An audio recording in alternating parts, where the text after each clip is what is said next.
tukae pamoja, tukuwe na marafiki, hivyo tu.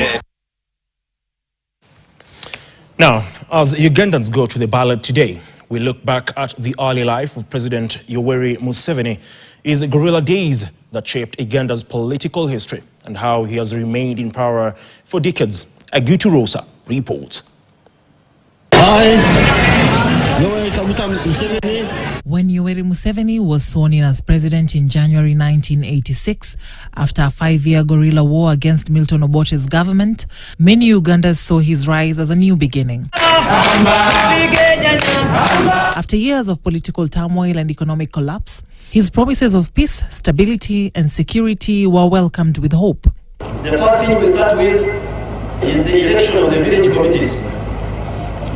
Because my mother cannot go to parliament, but sure she can be a member of the committee, so that she can also make her use hard. He tongue-lashed leaders who overstayed in power. The people of Africa, the people of Uganda are entitled to democratic government. It is not a favor from any regime.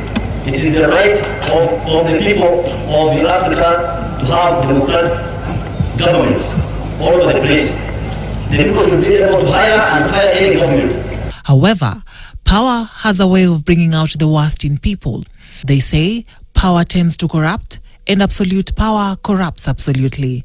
At the time, Museveni positioned himself as a reformer committed to democratic rule, but nearly 4 decades later, he remains in power. In a 2012 CNN interview, Museveni was asked why leaders have a hard time stepping down. Been in leadership for those years you have mentioned, on the basis of being voted by the public. I am not in government because I have imposed myself on the people. He continued to defend his decades in power by introducing a grammar lesson on interrogative pronouns. The who and what. Many people spend a lot of time on who is doing what instead of spending time on what needs to be done. Africa has got a problem because of not tackling the question of the what. The who is important, but the what is more important than the who. Museveni's journey to presidency began in 1980 when he rejected election results that returned President Milton Obote to power, claiming they were rigged. He formed the National Resistance Army (NRA), launching a guerrilla war mainly fought in Luwero Triangle. Using surprise attacks and relying on support from local communities, Museveni built a disciplined fighting force, emphasizing political education and strict command. In 1986, the NRA captured Kampala, ending the war and ushering Museveni into power. One of Museveni's most prominent challengers is Dr. Kizza Besigye, once his personal doctor. Besigye first contested against Museveni in 2001 after publicly criticizing his leadership. Over the years, Besigye has faced repeated arrests and detention during election periods. He is currently held at Luzira Maximum Security Prison, charged with offences including treason, following his arrest in November 2024. His bail applications have been denied. After Besigye stepped back from active electoral politics, Robert Kyagulanyi, also known as Bobi Wine, emerged. When Museveni took power in 1986, Kyagulanyi was just 4 years old, growing up in Kamwocha, a Kampala slum.